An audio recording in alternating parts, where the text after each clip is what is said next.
சிவாஜி படத்தின் பாடல் போலவே எனது படத்திற்கும் பாடல் வேண்டும் என்று கண்ணதாசனிடம் கோரிக்கை வைத்த எம்ஜிஆர். என்ன நடந்தது வாங்க பார்க்கலாம். 60 மற்றும் 70களில் சிவாஜி, எம்ஜிஆர் இருவரும் தமிழ் திரையுலகின் சூப்பர் ஸ்டார்கள். யாருடைய படம் அதிக நாள் ஓடுகிறது, அதிகம் வசூல் செய்கிறது என்பது மட்டும் இவர்களுக்கிடையான போட்டி அல்ல. பாடல்கள், சண்டை காட்சி, ஒளிப்பதிவு, நகைச்சுவை என ஒரு படத்தின் பல்வேறு விஷயங்களில் யார் முந்தி யார் பிந்தி என்பதெல்லாம் ஒவ்வொரு படத்துக்கும் ஒப்பிட்டுக் கொள்வார்கள். இந்த போட்டி விஷயத்தில் எம்ஜிஆர் எப்போதும் உஷாராக இருப்பார்.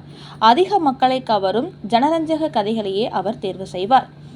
அழுதபடியும் கதைகளை தொடமாட்டார். ஆனால் சிவாஜி கணேசன் அப்படியே நேரெதிர்.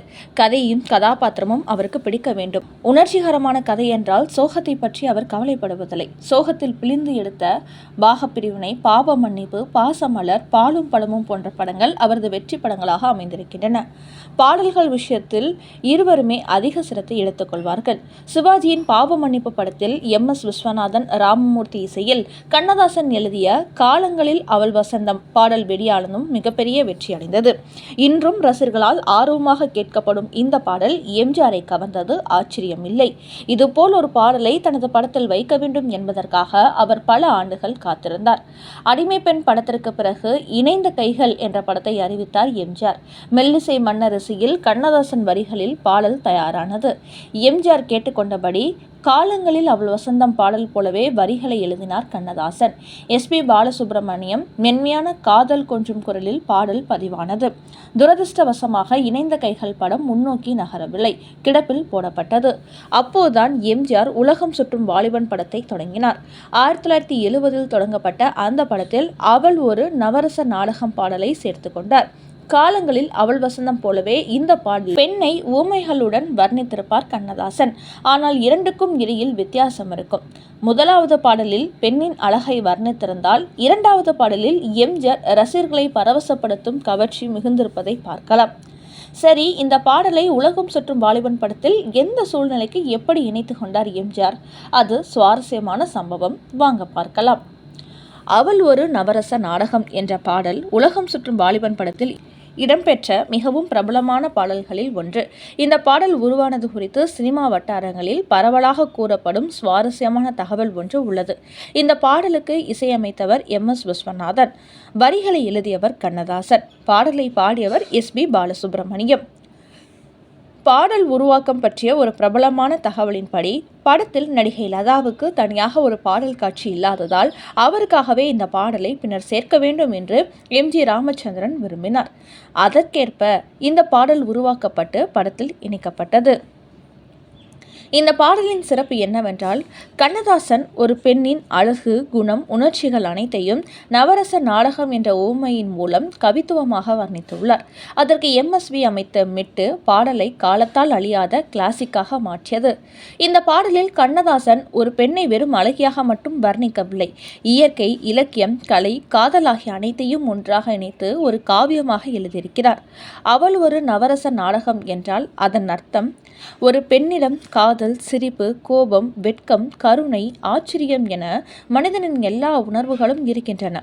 அதனால் அவள் ஒரு நவரச நாடகம். இதை எம்ஜிஆரிடம் விளக்கி கூறினார் கண்ணதாசன். பாடலின் ஒவ்வொரு வரிக்கும் கண்ணதாசன் சொல்ல சொல்ல எம்ஜிஆர் வியந்து பார்த்தார்.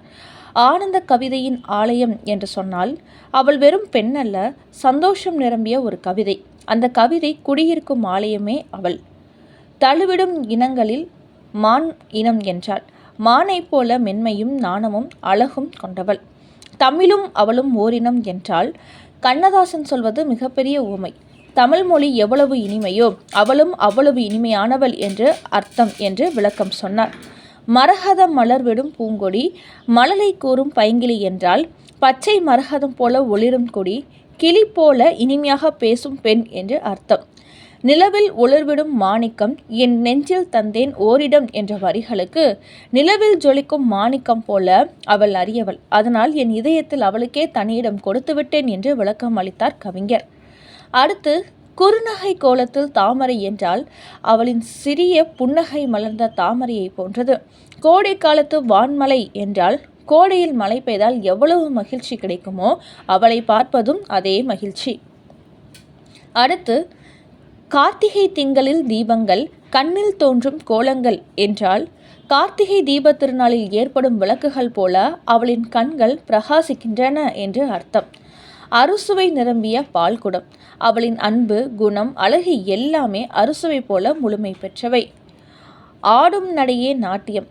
அவள் நடப்பதே ஒரு நாட்டிய நிகழ்ச்சி போல அழகாக இருக்கிறது. ஊடல் அவளது வாடிக்கை, என்னை தந்தேன் காணிக்கை. காதலில் சிறிய சண்டைகள் இயல்பு. அந்த ஊடல் கூட இனிமையாக இருப்பதால் அவளுக்காக என்னையே காணிக்கையாக அர்ப்பணித்து விட்டேன்.